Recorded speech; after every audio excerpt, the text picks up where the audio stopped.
بسم اللہ الرحمن الرحیم الزانیۃ والزانی فاجلدوا کل واحد منہما مئۃ جلدہ۔ سورۃ النور۔ احباب ذی وقار، ایک بات یاد رکھو، پوری دنیا کے اندر جتنے بھی لوگ موجود ہیں ان کا تعلق چاہے اسلام کے ساتھ ہے یا وہ لوگ جن کا تعلق اسلام کے ساتھ نہیں،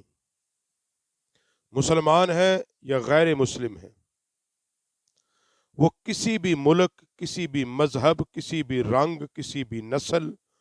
کسی بھی قوم سے تعلق رکھتے ہیں، مگر تمام انسانوں کے اندر ایک بات جو مشترک ہے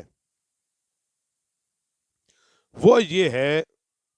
کہ اگر جرم کو روکنا ہے تو پھر مجرم کو سزا دینی پڑے گی۔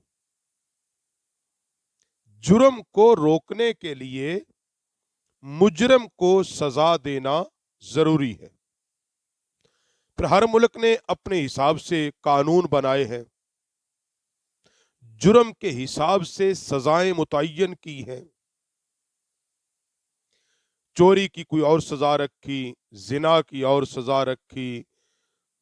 قتل کی اور سزا رکھی، یعنی وہ ہر ملک نے، مگر ایک بات پر وہ متفق ہیں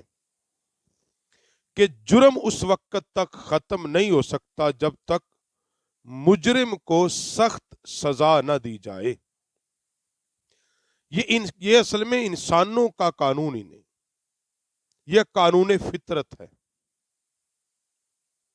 اللہ کا قانون ہے۔ اللہ رب العالمین نے جہاں لوگوں کو پہلے گناہ سے ڈرایا، اگر وہ جرم کر لیں اور ایسا جرم جو اسلام کی نظر میں جرم ہو، پھر اللہ اور اس کے رسول نے باقاعدہ اس کی حدود کو قائم فرمایا ہے، ان کی سزاؤں کو بیان کیا ہے کہ مجرم کی اپنی ایک سزا ہے، اس کو بیان کیا ہے۔ اب اس سے جو بڑی بات ہے وہ یہ ہے کہ ہمارے ہاں جو بندوں نے قانون بنائے ہیں، جھوٹی گواہیوں کے بدلے بہت سارے لوگوں کو ناحق سزائیں ہو جاتی ہیں، یعنی گواہ بکتے ہیں، گواہ جھوٹی گواہی دیتے ہیں، مگر دنیا کے کسی بھی ملک میں یا کہیں بھی اس بندے کے لیے کوئی سزا بیان نہیں کی جو بندہ جھوٹی گواہی دے یا کسی پر جھوٹا گناہ کا الزام لگائے یا جان بوجھ کر اس کو گناہ میں پھنسائے، مگر قرآن پاک نے اس پر بھی بات کی ہے کہ جو کسی پر بہتان باندھے، الزام باندھے، یعنی ایک سیدھی سادی عورت، پارسہ عورت پر زنا کا الزام لگا دے، ایک صحیح العقیدہ مسلمان پر شراب پینے کا الزام لگا دینا، اس پر زنا کا الزام لگا دینا۔ اب الزام لگانے والے کے لیے اسلام نے حد متعین کی کہ اپنے الزام کو ثابت کرے، اگر وہ ثابت نہیں کر سکتا تو پھر فرمایا کہ اس کو سزا دی جائے۔ اس نے جھوٹا الزام کیوں لگایا؟ جیسے قرآن پاک میں والذین یرمون المحصنات ثم لم یاتوا باربعۃ شہداء فاجلدہم 80 جلدہ، کہ جو لوگ پاک دامن عورتوں پر تہمت لگاتے ہیں اور پھر وہ 4 گواہ پیش نہ کر سکے تو انہیں 80 کوڑے مارے جائیں گے۔ 80 کوڑے مارو، یعنی میں اس کو سادہ سمجھاؤں کہ آپ نے کسی پر الزام لگایا ہے، کسی عورت پر یا مرد پر، کہ جی اس نے زنا کیا ہے، اب اس کو ثابت کرو۔ ثابت کرنے کے طریقے اسلام میں کیا ہیں؟ قرآن نے جو بیان کیے، 4 عاقل بالغ مسلمان مرد گواہ میں پیش کیے جائیں، گواہ لائے جائیں، اور وہ گواہ ایسے ہوں جنہوں نے اپنی آنکھوں سے دیکھا ہو، اپنی آنکھوں سے دیکھا ہو، وہ گواہی دیں، وہ عاقل ہوں، وہ بالغ ہوں، سمجھدار ہوں۔ اگر الزام لگانے والا،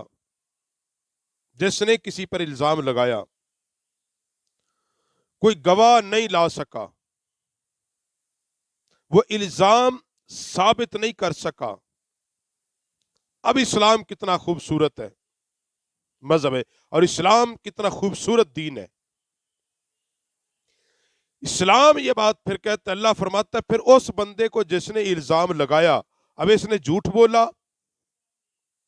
تہمت لگائی، اس کی سزا کیا رکھی؟ کہ اس کو اب 80 کوڑے لگائے جائیں، 80 کوڑے اس کو، اور اس کی ضمانت تا حیات ضبط۔ ضمانت ضبط سے مراد یعنی اس کی گواہی کبھی بھی قابل قبول نہیں ہوگی تا حیات، یعنی پنجابی میں کہہ لو کہ ان دی گل دا کدی بھی کوئی اعتبار نہ کرے۔ اب مجھے بتاؤ، یہ جو ہمارے ملک کے اندر ہر روز ایک نئی ایف آئی آر ایک جھوٹی کٹوائی جاتی ہے، کسی بندے کو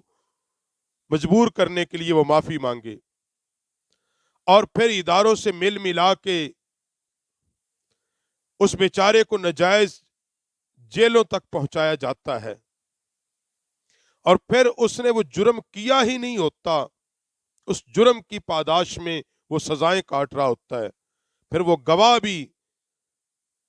جھوٹی گواہی دے رہے ہوتے ہیں، اور کئی جگہ پھر ایسا ہوا کہ وہ بیچارہ عدالتوں کے اندر اپنے جرم سے باعزت بری ہوتا ہے، کیونکہ الزام ثابت نہیں کر سکتے وہ ملزم پر، مگر ان کے خلاف آج تک کسی نے کوئی کارروائی نہیں کی، ایسا قانون نہیں بنایا کہ جنہوں نے یہ جھوٹا الزام اس بیچارے پہ لگایا تھا۔ تو اسلام اتنا اعلیٰ اور افضل دین ہے کہ اگر تم کسی پر جھوٹا الزام لگاؤ گے تو پھر اس کے بدلے میں 80 کوڑے تمہیں مارے جائیں، تمہاری گواہی کو تا حیات کبھی قبول نہیں کیا جائے گا۔ اور اسی لیے حضرت عبداللہ بن مسعود رضی اللہ تعالی عنہ فرماتے ہیں کہ کسی ایسے آدمی کا خون حلال نہیں جو لا الہ الا اللہ کی گواہی دے اور میرے رسول ہونے کی گواہی دے، سوائے 3 آدمیوں کے: جان کے بدلے جان، شادی شدہ زانی، اپنے دین کو ترک کرنے والا، جماعت کو چھوڑنے والا۔ یعنی آپ نے اگر کسی کو حد قائم کرنی ہے، سزا دینی ہے، تو اس کی حدود ہیں۔ شادی شدہ مرد و عورت زنا کرے تو پھر اس کے لیے رجم ہے، کوارا کرے تو 80 کوڑے ہیں۔ تو اس لیے آج کے موضوع میں جو اصل بات ہم نے بیان کی، وہ قرآن اس پہ گواہی دیتا ہے کہ والذین یرمون المحصنات ثم لم یأتوا بأربعۃ شہداء فاجلدوہم 80 جلدہ۔ جو لوگ پاک دامن عورتوں پر تہمت لگاتے ہیں پھر وہ 4 گواہ پیش نہ کر سکیں تو انہیں 80 کوڑے مارو۔ یعنی یہ جھوٹے کی سزا ہے، جو جہاں جھوٹ بولے شرعی حدود کے معاملے میں، اس کو سزائے مفتری بھی کہتے ہیں۔ تو جھوٹے کی سزا کیا اسلام میں؟ 80 کوڑے اس کو لگائے جائیں۔